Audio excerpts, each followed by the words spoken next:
The story of India and Pakistan is a complex narrative. It is a tale of shared history, intertwined cultures, and tragically, of bitter division. For nearly 8 decades, these two South Asian nations, born from the same colonial womb, have navigated a path fraught with suspicion and conflict. Their relationship remains one of the world's most challenging and closely watched geopolitical fault lines. Understanding this rivalry requires a journey back in time to the very moment of their birth, an event that cast a long, unyielding shadow over their subsequent existence and continues to shape their interactions even today in 2025. The roots of this antagonism are deeply embedded in the colonial past. The British Empire's policy of divide and rule exacerbated religious and political differences.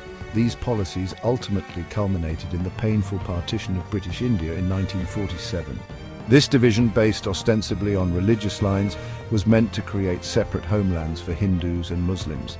However, it unleashed unprecedented violence and displacement. Millions were uprooted and countless lives were lost in the ensuing chaos. The trauma of this separation became the foundational grievance, a wound that has arguably never fully healed, festering through generations and influencing national psyches on both sides of the newly drawn border. The challenge for both India and Pakistan, and indeed for the international community, is to find a way to manage this deeply entrenched antagonism. The year 1947 stands as a monumental turning point in South Asian history. It marked the end of nearly 2 centuries of British colonial rule.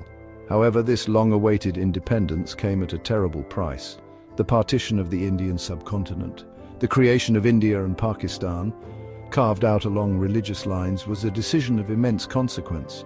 It was driven by complex political negotiations and the rising tide of communalism, fanned, many argue, by colonial policies. The idea was to provide a homeland for the Muslim minority Pakistan alongside a secular India.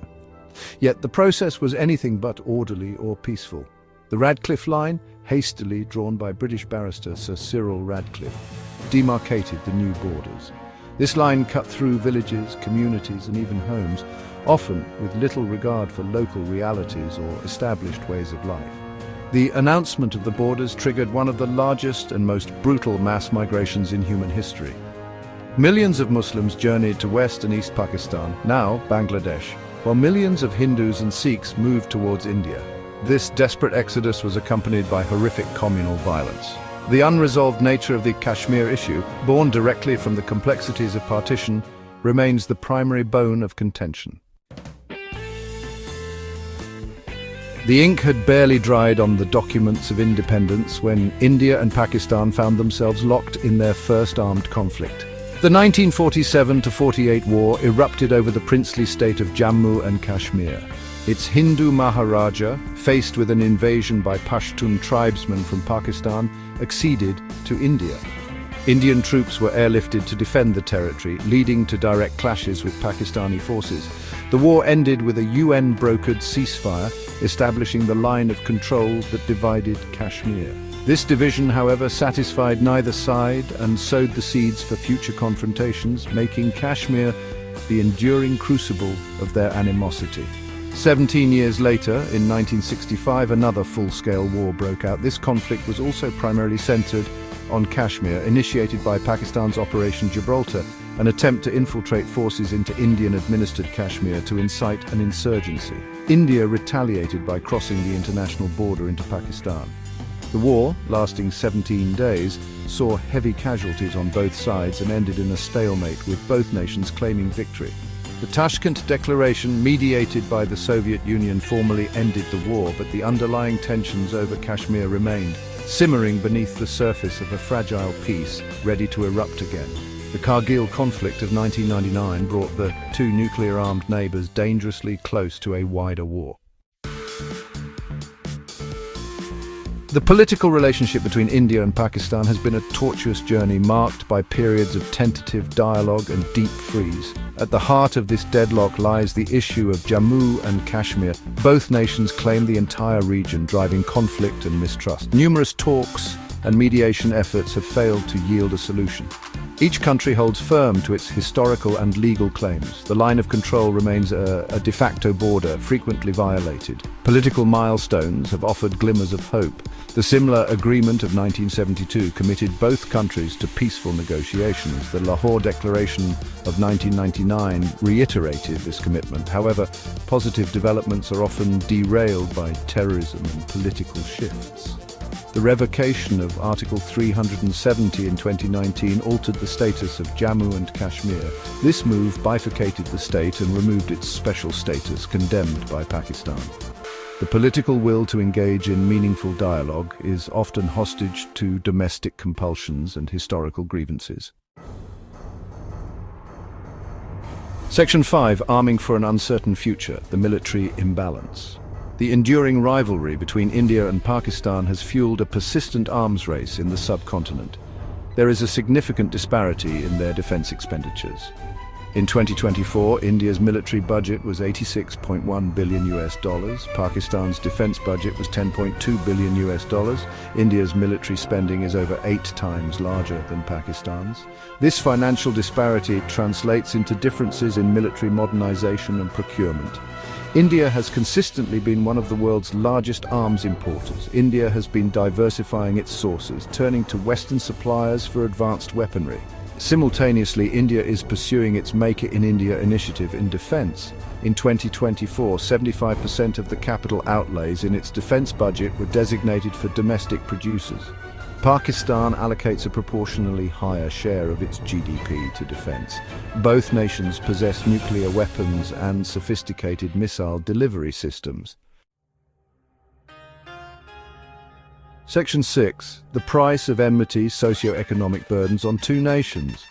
The decades-long antagonism between India and Pakistan has exacted a considerable socio-economic toll on both nations. The immense resources diverted towards military spending represent a significant opportunity cost. These funds could otherwise be invested in critical areas such as education, healthcare, infrastructure, and poverty alleviation. For developing countries with large populations facing numerous developmental challenges, the persistent allocation of substantial budgets to defense curtails progress in human development indicators. Trade and economic cooperation between the two neighbors have remained far below their potential.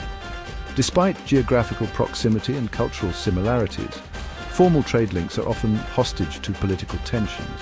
The suspension of bilateral trade by Pakistan following India's 2019 actions in Kashmir is a case in point. This lack of economic integration means missed opportunities for growth, job creation, and regional prosperity. Regional cooperation initiatives like the South Asian Association for Regional Cooperation, or SAARC, have been rendered largely ineffective, primarily due to the strained India-Pakistan relationship. The human cost of the conflict extends beyond the casualties of wars and border skirmishes. Communities living along the heavily militarized line of control and international border live in a perpetual state of fear and uncertainty. The socio-economic development of over 1.5 billion people in the subcontinent is intrinsically linked to peace and stability in the region. Section 7. New scars on old wounds, the May 2025 escalation. The fragile peace along the line of control in Kashmir was shattered in early May 2025.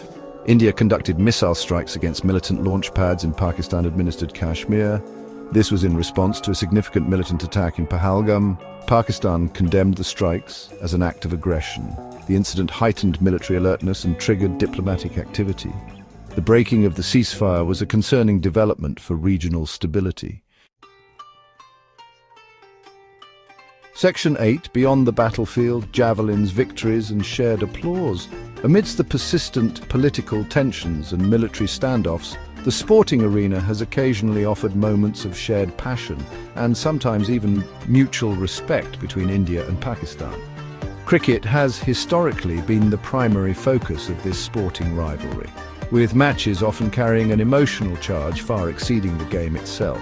However, in recent years, the exploits of two exceptional javelin throwers, India's Neeraj Chopra and Pakistan's Arshad Nadeem, have captured the imagination of sports fans on both sides of the border, creating a compelling narrative that transcends the usual animosity. Their rivalry is fierce yet often marked by sportsmanship. A particularly notable moment occurred at the Paris 2024 Olympics. Pakistan's Arshad Nadeem soared into the history books by winning the gold medal in the men's javelin throw. His remarkable throw of 92.97 meters not only secured him the top spot on the podium, but also set a new Olympic and Asian record. This achievement made Nadeem the first individual Olympic champion from Pakistan, a moment of immense national pride. In the same event, India's Neeraj Chopra, himself an Olympic champion from Tokyo 2020, secured the silver medal. The image of the two athletes congratulating each other became a symbol of hope for many. These sporting encounters, while intensely competitive, offer a different kind of narrative. They highlight individual excellence, dedication, and the spirit of fair play. Section 9. A fork in the road: confrontation, cooperation, or coexistence. As of May 2025, India and Pakistan stand at a crossroads. Recent missile strikes highlight the fragility of peace. The path ahead is complex, with slender opportunities. Historical grievances over Kashmir fuel mistrust.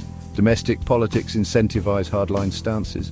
Past wars and tensions loom large. Multilateral forums like SCO offer limited engagement. Pakistan hosts the SCO summit in October 2024. Past forums provided neutral ground for leaders to meet. The efficacy of sideline meetings is questionable. The alternative is a managed rivalry with periodic crises. This path entails high costs and constant conflict threat. The future depends on overcoming historical animosities or continuing the cycle of conflict.